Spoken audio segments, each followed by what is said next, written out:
قوت ہے، وہ ایک ابلتا ہوا چشمہ ہے، اس سے ایمان ابل رہا ہے، ہدایت ابل رہی ہے، نور ابل رہا ہے۔ لہذا قرآن کریم کو مضبوطی کے ساتھ تھامنا ہے اور اس کو پڑھنا ہے۔ اور میں مبارکباد دیتا ہوں مولانا کو، انہوں نے اس جنگل میں اس منگل کا ایک منظر پیدا کر دیا ہے، قائم کر دیا ہے۔ یہ نونہالوں کو، قوم کی ان بچی اور بچیوں کو، ان کو دینی تعلیم کے لیے ایسا انتظام فرمایا گیا۔ جبھی میں ان کے پروگرام سن رہا تھا وہ اندازہ ہو رہا تھا کہ ماشاءاللہ بڑی اچھی تعلیم اور تربیت کا انتظام کیا جا رہا ہے۔ ان کی ذہن سازی ہو رہی ہے، بلکہ اس سے آگے بڑھ کر یہ کہا جائے کہ مدارس کے اندر جو تعلیم کا انتظام ہوتا ہے وہ ہدایت ربانی پر مشتمل ہوتا ہے، جس کی بنیاد پر مدرسہ وہ سکھاتا ہے جو اسکول نہیں سکھاتا، جو کالج نہیں سکھاتا، جو یونیورسٹی نہیں سکھاتی، کیونکہ مدرسہ بتاتا ہے کہ ایک والدین کا حق کیا ہے، ایک والدین کا مقام کیا ہے،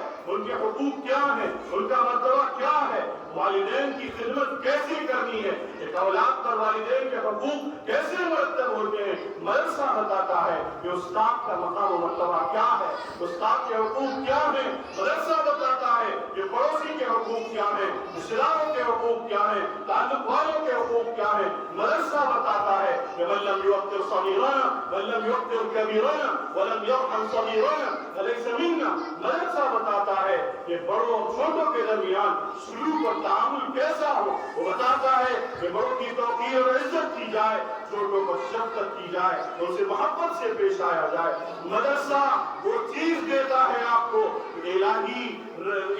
ہدایت پر مشتمل ہے۔ مدرسہ آپ کو صرف نظریات نہیں پڑھاتا، بلکہ وہ آپ کو ایک صالح انسان بناتا ہے، اور ایک صالح انسان ایک سماج کی ایک یونٹ ہے۔ اگر انسان صالح ہو جائے تو پورا معاشرہ صالح ہو جائے گا، کیونکہ انسانوں سے مل کر ایک سوسائٹی بنتی ہے، ایک سماج بنتا ہے۔ اور ایک فرد کی اصلاح کر دی جائے، اس فرد کی تربیت کر دی جائے۔ لہذا یہ مدرسہ اور اس طرح کے جتنے بھی دینی مدارس ہیں، کیونکہ ان کا رشتہ اللہ سے قائم ہے، نبی سے قائم ہے، مدرسہ صفہ سے قائم ہے، ہدایت ربانی سے قائم ہے۔ لہذا یہ مدرسے اس روئے زمین کے ستارے ہیں، اس روئے زمین کے یہ وہ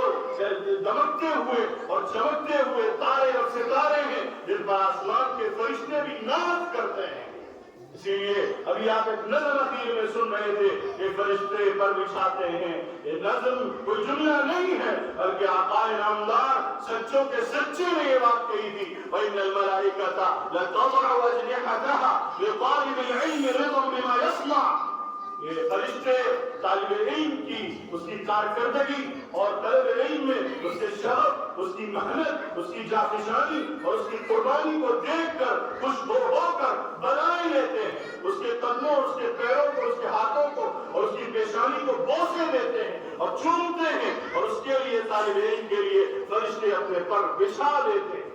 بعض روایات میں آتا ہے کہ سمندر کی مچھلیاں طالب علم کے لیے دعا کرتی ہیں۔ لہذا طالب علم یہ بہت بڑا مقام ہے طالب علم کا، اور طالب علم بھی وہ ہو جو قرآن کا طالب ہو۔ اس کے بارے میں خود آقا نامدار نے فرما دیا، خیرکم من تعلم القرآن وعلمہ، تم میں سب سے بہتر وہ ہے جو قرآن سیکھے اور قرآن سکھائے۔ اور اگر کوئی شخص یہ سمجھتا ہے کہ میرا بچہ جو اسکول جاتا ہے وہ اس سے افضل ہے جو مکتب جاتا ہے، وہ اس سے افضل ہے جو قرآن پڑھتا ہے، اور وہ اس سے افضل ہے جو دینی تعلیم حاصل کرتا ہے، اس کے دل میں روگ ہے،